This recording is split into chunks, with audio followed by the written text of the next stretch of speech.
Hello, मेरा नाम है फ़ाज़िम ख़ान। फ़ाज़िम लेक्चर में आपका स्वागत है।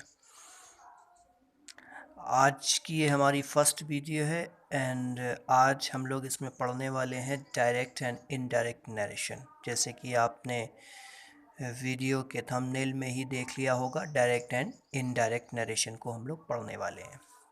वैसे तो ये ख़ास तौर से क्लास 10th वालों के लिए बनाई है मैंने, लेकिन इसको कोई भी देख सकता है, सबके लिए यूज़फुल होगी। अच्छा, ये इसका पार्ट 1 है। पार्ट 1 ये इस वीडियो का पार्ट 1 है, और भी आगे पार्ट आएंगे। चलिए स्टार्ट करते हैं।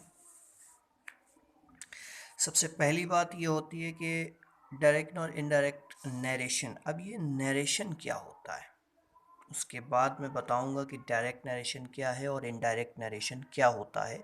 सबसे पहले ये जो नरेशन है, इसकी बात हम लोग करते हैं कि ये नरेशन होता क्या है। चलिए स्टार्ट करते हैं।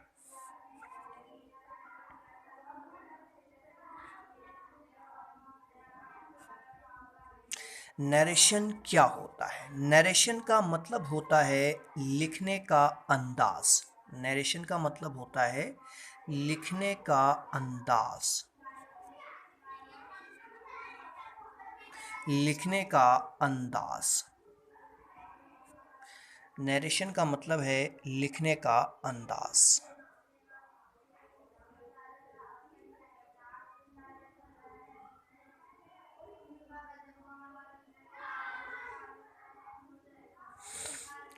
ठीक है ना, मतलब किस तरह से आप किसी चीज़ को लिखते हैं उसको हम कहते हैं नरेशन, यानी कि लिखने का अंदाज।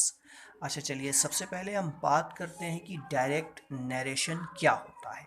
अब नरेशन का तो मतलब समझ में आ गया कि लिखने का अंदाज यानी कि नरेशन कहलाता है। अब नंबर 1 है डायरेक्ट नरेशन।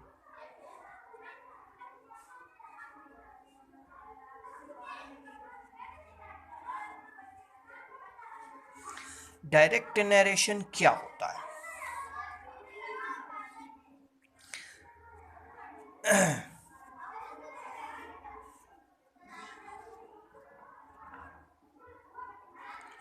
देखिए, डायरेक्ट नरेशन ये होता है कि किसी ने भी आपसे कोई बात कही, यानी कि हम इसके आगे लिख सकते हैं कि कहने वाले की बात को कहने वाले कहने वाले की बात को उसी के शब्दों में लिखना। उसी के शब्दों में लिखना या कहना, ठीक है ना, लिखना या कहना। ये तो बात हो गई है डायरेक्ट नरेशन की। दूसरी चीज़ क्या है? दूसरी चीज़ ये है, देखिए डायरेक्ट नरेशन क्या है? कहने वाले की बात को उसी के शब्दों में लिख देना या कह देना, ये कहलाता है डायरेक्ट नरेशन। अब इनडायरेक्ट नरेशन की बात करें तो नंबर 2, इनडायरेक्ट नरेशन क्या होता है। अभी आगे समझाऊंगा मैं कि होता क्या है ये एग्जाम्पल के थ्रू। Indirect narration. अब इनडायरेक्ट नरेशन क्या है? इनडायरेक्ट नरेशन वो है कि जिसमें कहने वाले की बात को अपने शब्दों में कहना, अपने शब्दों में कहना या लिखना, ठीक है ना, कहना या लिखना, ये कहलाता है इनडायरेक्ट नरेशन।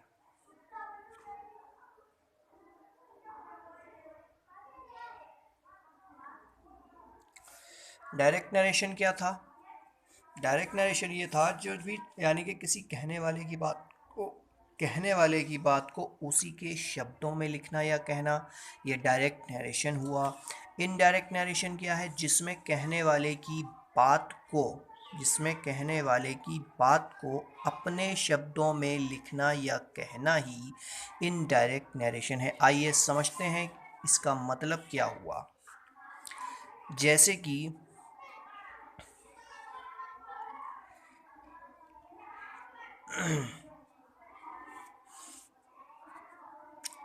अमन, एक लड़का अमन है।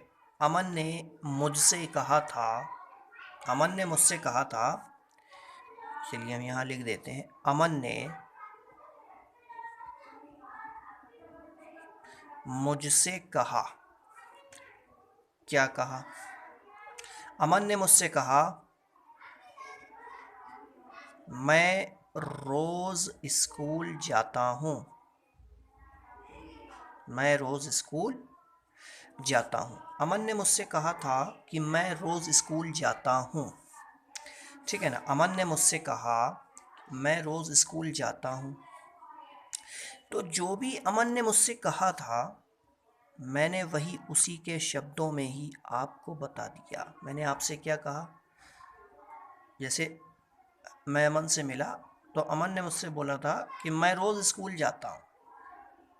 अब मैं आपके पास आया, आपने पूछा अमन ने क्या बोला तुमसे, तो मैंने बता दिया कि मैं रोज़ स्कूल जाता हूँ। अमन ने कहा, अमन ने मुझसे कहा था कि मैं रोज़ स्कूल जाता हूँ, यानी कि जो सेंटेंस अमन ने बोला था मैं रोज़ स्कूल जाता हूँ, वही मैंने आके आपको रिपीट कर दिया, वैसे का वैसा ही। तो डायरेक्ट, यही है डायरेक्ट नरेशन। क्या है? Direct narration.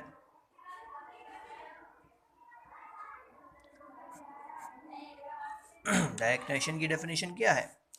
डायरेक्ट नरेशन की डेफिनेशन ये है कि कहने वाले की बात को उसी के शब्दों में लिखना या कहना ही डायरेक्ट नरेशन कहलाता है। तो देखिए, जो अमन ने कहा था, अमन ने मुझसे कहा मैं रोज़ स्कूल जाता हूँ, तो वही मैंने, जो कहने वाले की बात थी, मैंने उसी के शब्दों में बोल दी, जो उसने बोला था सेंटेंस, जो उसने शब्द बोले थे, मैं रोज़ स्कूल जाता हूँ। तो यही क्या हुआ? Direct narration. अच्छा, अब इनडायरेक्ट नरेशन की बात बाद में करेंगे। अब इसके बाद आते हैं कि देखिए यहाँ डायरेक्ट नरेशन के दो भाग होते हैं, यानी कि दो पार्ट होते हैं, दो भाग।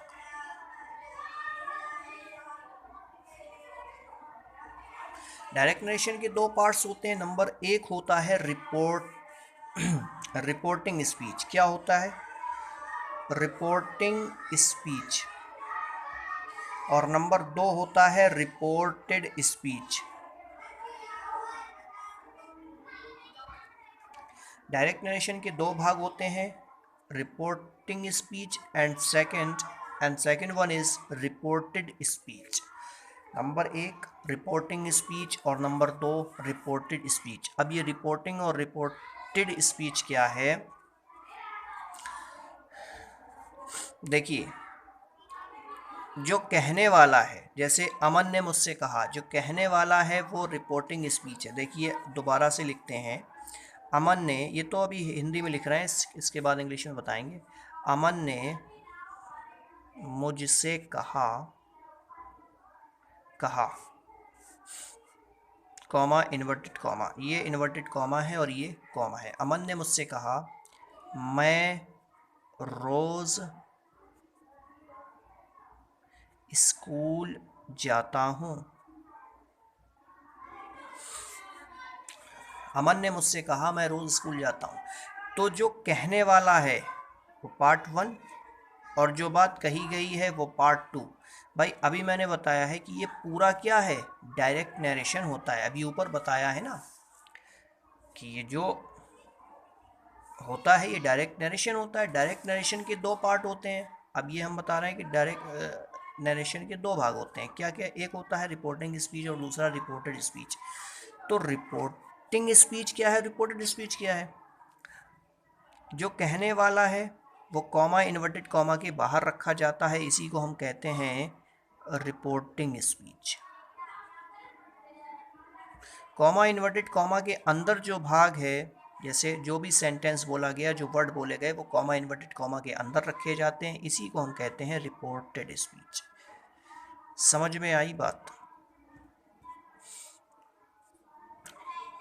तो reported speech, reporting speech, comma inverted comma, दूसरा रिपोर्टेड स्पीच। जो कहने वाला है वो कॉमा इन्वर्टेड कॉमा के बाहर रखा जाता है, उसी इतने पार्ट को हम कहते हैं रिपोर्टिंग स्पीच। और जो बात कही जाती है, जो सेंटेंस बोला जाता है, उस भाग को हम कहते हैं रिपोर्टेड स्पीच। तो इसीलिए डायरेक्ट नरेशन के दो भाग हो गए, पहला हो गया रिपोर्टिंग स्पीच और दूसरा हो गया रिपोर्टेड स्पीच। यानी कि ये जो इतना है, अमन ने मुझसे कहा, ये रिपोर्टिंग स्पीच है, और अमन ने जो भी कुछ कहा रिपोर्टेड स्पीच हो गया। मैं रोज़ स्कूल जाता हूँ, अमन ने यही तो बात बोली है, तो ये क्या हो गया, रिपोर्टेड स्पीच। समझ में बात आई? इसी को इंग्लिश में लिखते हैं जैसे direct narration. Direct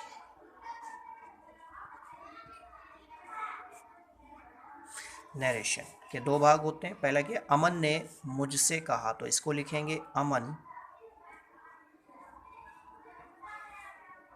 said to me.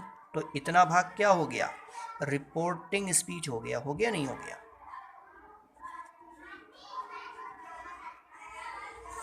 जो भी कॉमा इन्वर्टेड कॉमा से बाहर है वो रिपोर्टिंग स्पीच है। इसके अंदर अमन ने जो भी कुछ कहा वो रिपोर्टेड स्पीच है। तो अमन ने क्या कहा, मैं रोज स्कूल जाता हूँ, आई गो टू स्कूल डेली। तो कॉमा इन्वर्टेड कॉमा यानी कि इतना पार्ट क्या है, रिपोर्टेड स्पीच है। आई होप पूरा समझ में आ गया होगा कि डायरेक्ट नरेशन क्या होता है। और डायरेक्ट नरेशन के दो भाग होते हैं, नंबर एक है रिपोर्टिंग स्पीच एंड नंबर दो है रिपोर्टेड स्पीच। अब बात आती है कि ये अमन क्या है और ये सैड क्या है, ये मी क्या है। तो नंबर एक, ये रिपोर्टिंग स्पीच का सब्जेक्ट है अमन, ये रिपोर्टेड स्पीच की वर्ब है सैड, और ये रिपोर्टेड स्पीच का ऑब्जेक्ट है मी। तो नंबर एक ये है कि रिपोर्टिंग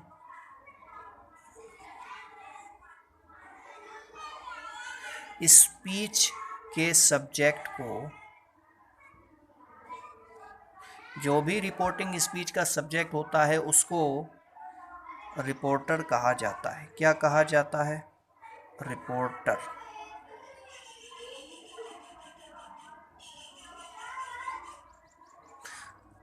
रिपोर्टर कहा जाता है। तो ये क्या लिखा हुआ है, रिपोर्टिंग स्पीच के सब्जेक्ट को रिपोर्टर कहा जाता है।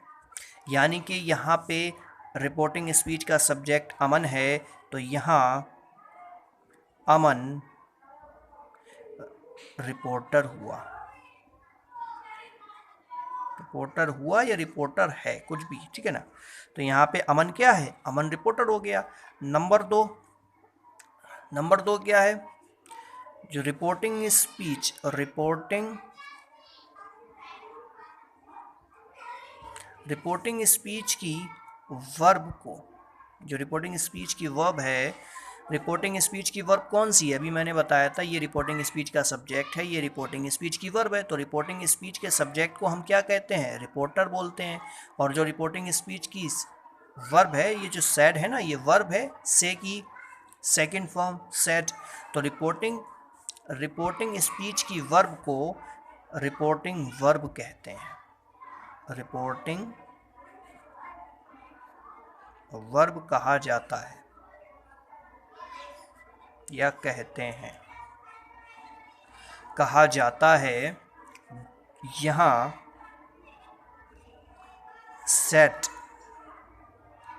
सेट क्या है, रिपोर्टिंग वर्ब है, ठीक है ना। और ये तो पता ही है आपको। बाकी जो बचा, ये जो मी आया, यहाँ पे कुछ भी आ सकता है। देखिए यहाँ पे आएगा या तो मी आ जाएगा, हिम आ जाएगा, जितने भी ऑब्जेक्ट होते हैं, मी हिम, कुछ भी आ सकता है। किसी का नाम भी आ सकता है, राधा राम, कुछ भी आ सकता है। तो बाकी जो भी कुछ बचता है इसके बाद, ये जो वर्ब सैड है, सैड के बाद जो भी आता है वो उसको हम रिपोर्टिंग स्पीच का ऑब्जेक्ट कहते हैं। तो हम यहाँ सीधा लिख देते हैं मी, यहाँ ऐसे लिख देते हैं, यहाँ मी रिपोर्टिंग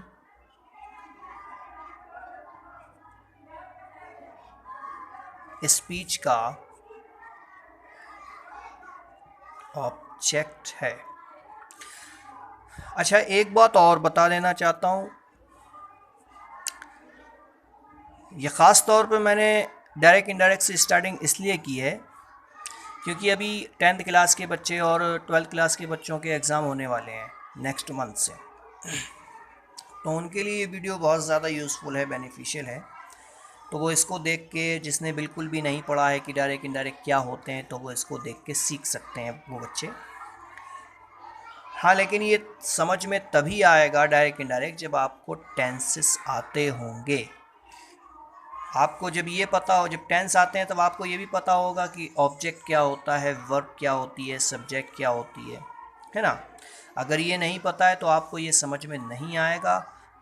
वो मैं स्टार्टिंग में बाद में पढ़ाऊँगा, पहले direct indirect and active passive ख़त्म होने के बाद मैं पढ़ाऊँगा सब्जेक्ट क्या होता है, वर्ब क्या होती है, ऑब्जेक्ट क्या होता है, सब कुछ। लेकिन अभी सिर्फ डायरेक्ट इनडायरेक्ट से स्टार्टिंग की है, तो अभी इसकी ही वीडियो आएंगी।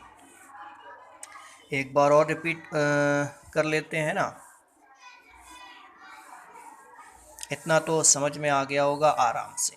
ये तो बात हो गई डायरेक्ट नरेशन की। अब बात आएगी इनडायरेक्ट। ये जो इनडायरेक्ट नरेशन है ना, कि डायरेक्ट नरेशन से इनडायरेक्ट नरेशन कैसे बनाते हैं।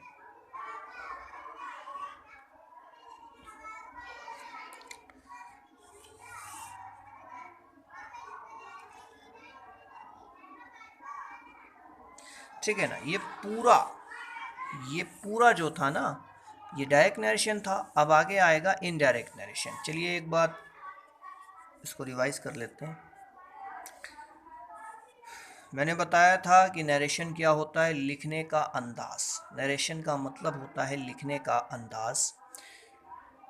उसके बाद डायरेक्ट नरेशन एंड दूसरा इनडायरेक्ट नरेशन।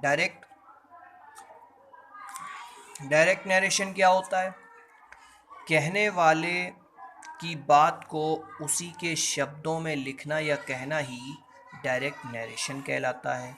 दूसरी चीज़ है इनडायरेक्ट नरेशन। इनडायरेक्ट नरेशन क्या होता है, जिसमें कहने वाले की बात को अपने शब्दों में लिखना या कहना, उसको हम कहते हैं इनडायरेक्ट नरेशन। दूसरी चीज़, जैसे कि मैंने एग्जाम्पल बताया इसका, अमन ने मुझसे कहा। अब अमन ने क्या कहा, मैं रोज़ स्कूल जाता हूँ, तो ये डायरेक्ट नरेशन हुआ।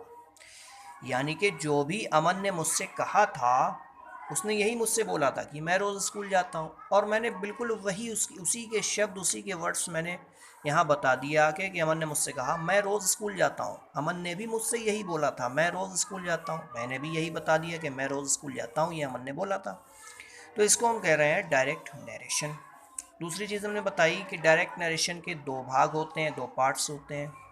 पहला होता है रिपोर्टिंग स्पीच और दूसरा होता है रिपोर्टेड स्पीच। रिपोर्टिंग स्पीच क्या होता है, ये जो कॉमा इन्वर्टेड कॉमा के बाहर भाग होता है, यानी कि जो भी कहने वाला जिस तरफ रखा जाता है, जिस भाग में रखा जाता है, वो पार्ट रिपोर्टिंग स्पीच है।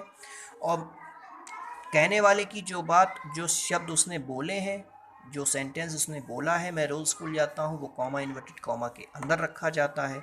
तो कॉमा इन्वर्टेड कॉमा के बाहर वाला भाग रिपोर्टिंग स्पीच है, और कॉमा इन्वर्टेड कॉमा के अंदर वाला भाग, यानी कि जो भी जिसने बोला है, जो बात कही है, वो रिपोर्टेड स्पीच हो जाता है। जैसे कि यहाँ पे इसका पूरा एग्जांपल दे दिया, उसका फॉर्मेट बता दिया कि डायरेक्ट नरेशन क्या है। डायरेक्ट नरेशन में दो पार्ट हैं, ये इंग्लिश में लिख दिया, रिपोर्टिंग स्पीच है, दूसरा रिपोर्टेड स्पीच। अब नंबर एक, रिपोर्टिंग स्पीच के जो सब्जेक्ट। अब रिपोर्टिंग स्पीच में क्या क्या होता है, ये चीज़ होती है। अच्छा, ये इधर ये नहीं बताया था कि ये क्या है।